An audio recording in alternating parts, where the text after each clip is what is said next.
I've always wanted to do something more with my life, you know? I don't mean to come off as needy or greedy, but have you ever just stepped back and actually realized how repetitive and never ending our days seem? I'm sure at least once in all of our lives we have all wanted that day of school or that day of work to end or go by faster. How sad is that actually, though? We have so much more than the rest of the world. It's more than enough, actually, yet we keep on taking such valuable things for granted. Anyways, so I was having one of those when will this day end kind of days, when I ran straight head on into another girl. Our books went flying everywhere and she fell onto the floor. I offered her my hand to help her up. When I was helping her, something odd happened. She couldn't quite articulate herself.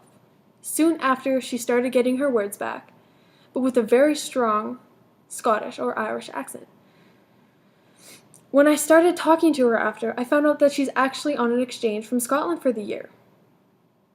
We started to converse about Canada and the differences between where she is now and her hometown. Soon after that, the bell rang and we said our goodbyes and we went our separate ways.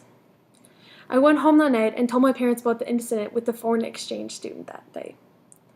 They laughed for a bit about how I never watch where I'm going, but then they left the topic completely. Later that night, my mother, excitedly, comes running into my room and asks me if I want to do a foreign exchange. Of course I said yes. I had never realized just how many opportunities there are in the world, especially for students like me.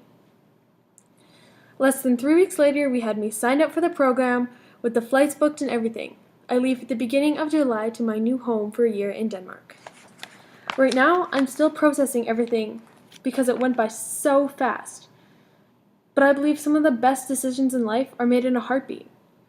I'm so very excited for what's to come for me next year, but I'm also really scared. But I guess that's just a part of the adventure. I want to experience life from a different point of view so that I can learn to appreciate everything this wonderful world has to offer and never take anything for granted.